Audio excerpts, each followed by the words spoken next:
Hey guys, I have an over-the-board game report for you. I played this game last night. We were playing against Sheffield Nomads C team. I'm playing for Chesterfield C. And Nomads C are top of the Summer League right now. And we are second in the Summer League. I'm playing on board 4. And my opponent is Will Winlow. Now, Will is rated 1668 ECF. I'm currently rated 1554. These are updated monthly. And Will was actually their kind of nominated team captain for the night, won the toss, and opted for white on odds and black on evens so that he would play with black. So I'm on board 4, bottom board, opposite Will. I have the white pieces, and let us begin. So I start with pawn to e4, and we have a Pirc Defence. I decide, well, why not? D4 as good as any. I had a lesson earlier on in the day. I had another lesson yesterday with a different student saying, if your opponent allows you to grab the centre, grab the centre. So he continues now with the unusual C6. And this is a bit peculiar. I mean, obviously it's blocking off the knight's natural square. And it's almost like a kind of a delayed Caro-Kann, but with a wasted tempo of having pushed d6 and then d5. So I really don't know what to make of it. Are we going to get into a slow Caro? So I take the approach, I may want to push f4 at some point, seeing as he's been pushing here. So for that reason I don't really want to put my knight on here. My dark squared bishop doesn't yet have a natural square to go to, and this is something I've really picked up from studying the Mora, is that you can leave bishops until you know where they belong. Knights, it's a bit more obvious, but this is kind of a setup that I very often play against modern defences. You know, if they've got a fianchetto on the king side, so the modern King's Indian, that kind of thing. This pawn is undefended anyway, so developing the bishop does a couple of things. It brings it out into the board, gets me one step closer to castling, and defends the pawn on e4. Because I'm thinking, well, look, if I want to push c3, then my knight's not going to go there. My knight might want to go there, and all kinds of things. So, and now e5. The e5 is a bit challenging. So he's now contesting my d4 pawn, which is now undefended because the bishop's blocked the defense of that. So I push pawn to c3. And I'm feeling kind of at home here. I really don't know this setup that he's played at all. But I just need to stick to principles. Okay, so we have bishop e7. Black prepares the castle. Obviously this pawn on d6 is preventing the bishop from going any further. And so I've got a pawn here under attack. It's defended once.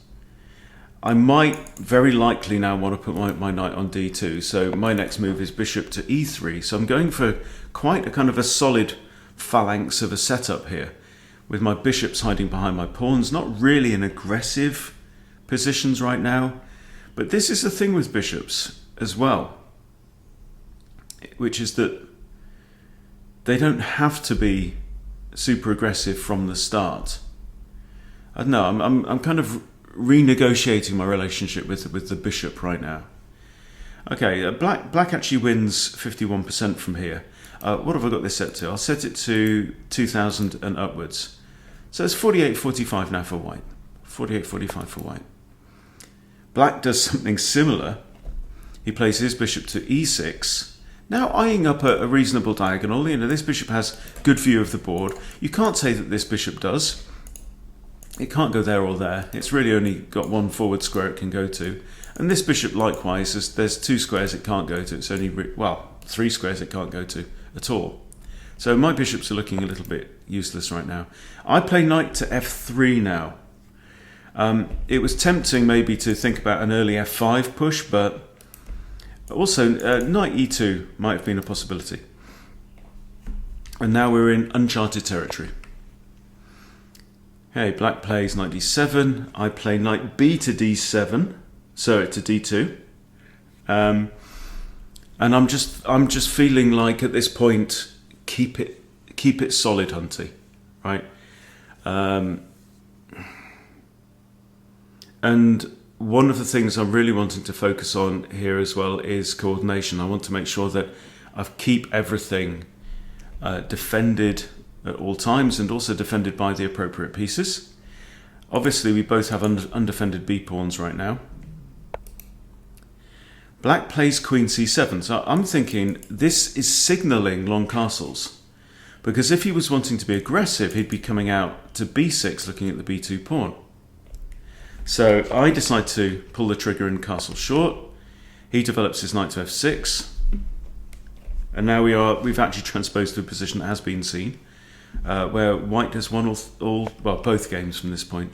So h3 now, because after this knight comes out, I'm thinking, well, what does this knight want to do? The knight could go to g4. The bishop could also go to g4. So I thought a prophylactic move, h3, just preventing either of these ideas. I'm not really worried about an infiltrating dark squared bishop on these squares because, well, he's got a little dark squared structure going on here already. Black does it again, similar. Pawn to a6. Not like my bishop was going to go into b5 anyway, so that was slightly confusing. And now I decide to come in with my knight. I notice that his light squared bishop has no squares, right? It can be captured wherever it goes. So, not there, but there, right? So I'm thinking, well, it's no bad thing to try and win the bishop pair at this point in the game. I know the game it's not really closed, not really open yet. We've got one closed file on E, so we'll see. He retreats his knight now to f8 so that he can recapture with the knight instead of the pawn. But if he was planning to long castle anyway, I don't think f takes e6 would be a bad thing all the same. I take the bishop and he recaptures with his knight. Okay, so now I'm feeling, yeah, the solidity, the integrity of our position is kind of there. And so now it's time to break with f4. It's defended by the bishop, it's defended by the rook. Let's really put the question to the opponent, okay? He takes on f4. I take with the bishop on f4. He decides not to take with the knight here, but instead long castles. And this is a mistake according to the engine. I've got the eval visible on the side. You can see it's just jumped to 3.4 in white's favour. So what do we do from here? Well, he's long castled, right? So his king is in this part of the board. Therefore, my bishops, going back to the bishops again, I want to be focusing my bishops towards the target, which is His Majesty. So my next move, I was quite happy with, is bishop h2. I didn't think too much about that. Drop it back to a safe sniper's nest, buddying up with the king, but also means that this pawn is still pinned. I really didn't want him to trade off the bishop for his knight and try and simplify down from here. So I'm feeling comfortable. He now plays queen b6. And there's a common move here that you can sometimes find. Not if your knight has gone to like c3 in this case, but if your knight goes here or here, then you have the option of knight c4, not only hitting the queen, but also defending the b-pawn. So I thought about rook b1, would have done it. I thought about b3, but I tend to be quite slow with pawns. I really want to be very stingy with pawn moves as much as I can. So I didn't see an argument to move the pawn. So knight to there looks good. I'm also improving my knight. It's coming closer to the center of the board, you know. So the queen now retreats. The queen actually can't really stay here. She can't go here because knight takes, pawn takes, pawn takes. Here would be terrible because if queen here, then knight there with check wins the queen. So that's not on. She can't go here. Hang on. Yeah, she can't go here because of the pawn, can't go here because of the knight. So I calculated she had to retreat, and retreat she does. And now, I'm slightly worried about this pawn here still being in the queen's line of sight, so king h1. Just stepping out of that, just avoid any potential imperial entanglements. We have rook h f8. And now I decide a4. So I had a few ideas going on here, right? It's very tempting to push e5. And I spent quite a bit of time thinking about this. So what is this, move 16? Yeah, I don't know what the times are. I've given up writing the times down. It kind of distracted me. I thought about this. But then if pawn takes, knight takes, then he's got this move, putting his knight into d5.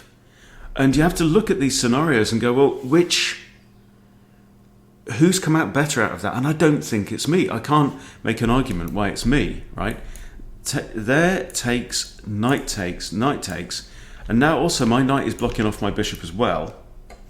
So I couldn't get that idea to stick. But my other idea, if I can get a4 and a5, maybe I can chuck my knight in here with check, covering these two squares. You know, it's a thought. The knight's not really doing anything exactly where it is, but this is a very aggressive square. So that was my idea. So a4. And this is really a pivotal moment in the game now. You can see the evals swing a little bit here again in white's favour. Simple tactics, what has changed with this move? Clearly he's defending this square with two pieces now, kind of overprotecting that square, but he has blocked the rook's defense of this pawn. Right now this pawn is defended twice. It is attacked actually twice. Look at the sniper bishop in the corner there, right? So with knight here, I think this has to be a mistake, right? Now I've got two options. I've got knight takes pawn, I've got bishop takes pawn. So let's think both of those through. If knight takes, comes with check.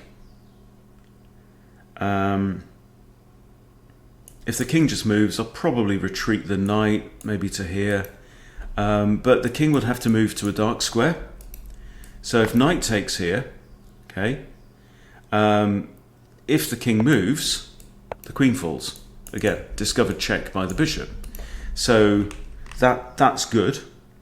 So I'm thinking if knight takes, it's probably going to force bishop takes. And then I take the bishop. And then I'm looking at this rook. And what's more, the king has no squares to go to.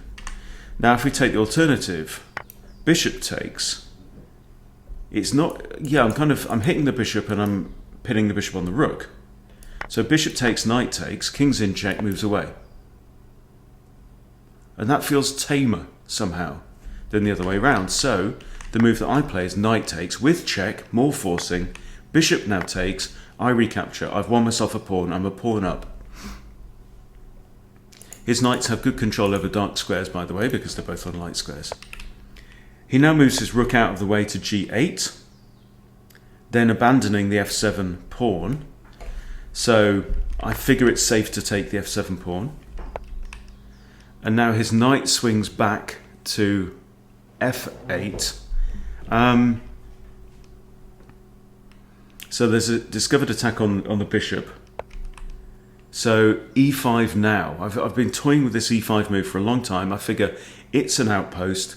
Leave the bishop in it where it is. It's sticking in black's throat. Okay. We now have queen out here. Again, I have a threat against b2, but now I push b4. Now crushing up with space. Now black is all on all his bits are on these back three ranks, yeah. Whereas I've got pieces right up down his gullet. He takes, and this was a surprise. Rook takes bishop. I take back with the pawn after a short think. Queen comes back up now looking to recapture the pawn, and I play queen g4. Quite happy with this move. I'm pinning this knight on the king. I also thought about bishop to f5 as well. So I had a few thoughts here. My general idea is kind of wanting to put queen and bishop and then rook or rook to one of these squares and line up everything really against this knight here. So I play queen g4 first. He grabs the pawn. Now I play rook to f1 rather than e1. I was really thinking about e1, but then there's a lot of kind of complications. If I played rook e1, then the knight is defended twice. He can't summon the rook to defend it as well. I'm attacking it twice. Right, so what does he do? And also, by the way, the king can't defend. But I'm also looking at the potential of this, but I didn't really want to trade my bishop for a knight. So I just thought, like, keep the blooming rooks connected. Okay? Just keeps life simpler. King moves out of the way of the pin. And now bishop to c4. I preferred this to that because that would disconnect the rooks. Bishop c4 is nice. I'm coming in from another angle, and what's more, I'm targeting the rook behind it as well. We now have b5, and my instinct was he's clutching at straws now. So I take a takes b5, a takes b5, hits the bishop, just drop it back to b3. Maintain all of this, the threats and the potential. We have g6 from black, and I now drop my rook all the way back. I think just like retreat. I'm up an exchange and a pawn at this point. I also have a bishop. My opponent has two knights. We have rook g7, and now I decide, let's simplify. King and queen are in line. I can now force the queens off the board. With the queens off the board, being an exchange and a pawn up is significant. King comes up, we trade. And at this point, see, I also have the option here, by the way, of trading a rook for two knights.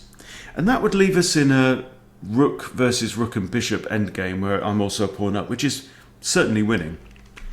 But I didn't really fancy that. So rook back comes back up to f7 now, pinning the knight. King moves. I withdraw again. And now knight to g5. And I played my next move very quickly. I played king g1. And then I realised that this knight is hanging. And I thought, oh no, is that a blunder? Well, apparently not.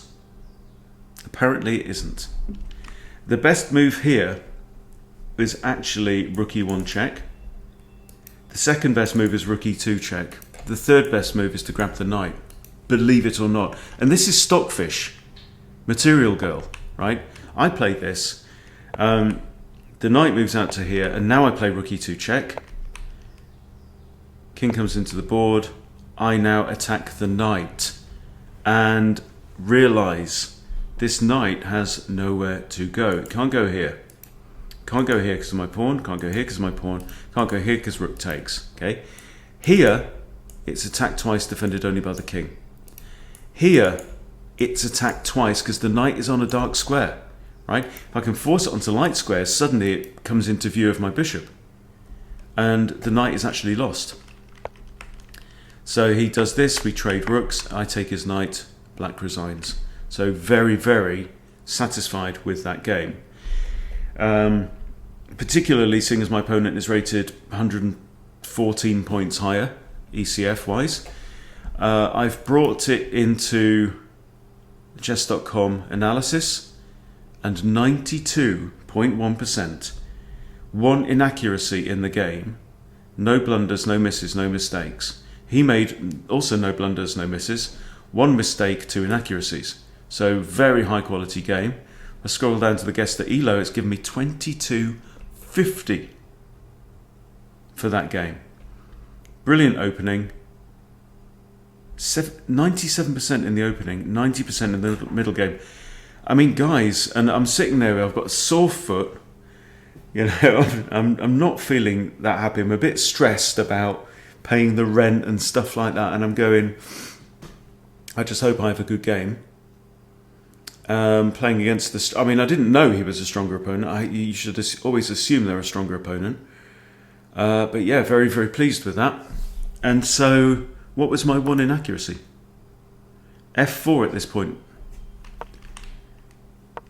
f4. Best move here. No, it's less than half a point difference. Ignore it. Doesn't count. But yeah, absolutely fascinating. And so yeah, long castle is definitely a mistake here. It's probably saying you should have taken the bishop. That's a great move. I was happy with that. Only good move on the board is what that means. And yeah, just a really jolly good game. So there you go. Really given me some a good feeling, you know, courage. I can do this when I play, when I apply myself. I mean, and I was kicking myself afterwards for not grabbing that knight. I thought grabbing the knight was a mistake. It wasn't a mistake at all. It wasn't even the best move on the board, grabbing the free material. So let's just go forward to that point. Lots of best moves here. I'm really pleased with this. So interestingly, rook takes bishop was the best move there. Wow.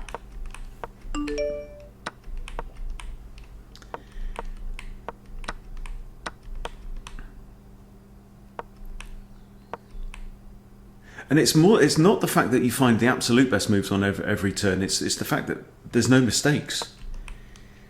Here, queen. This is a good move. You're saying, was there a better one? Yeah, lots of moving parts there. I just thought, look, no. At this point, I'm simplifying. I want to do what I can do to try and secure a good position at the end. Okay, and after this, King G1 is an excellent move. Best move was Rook E1 check. Yeah. And in the analysis here, so this is on chess.com now. Rook E1 check, Rook E2 check, and then again, yeah, Rook takes F8. And they're all good. But actually giving check here with either Rook was best by half a pawn. So yeah, very happy with that indeed. And yeah, it gives me a lot of hope that I can do this and I can break 2000. So there you go. I thought you'd enjoyed that. Thanks for watching. See you later.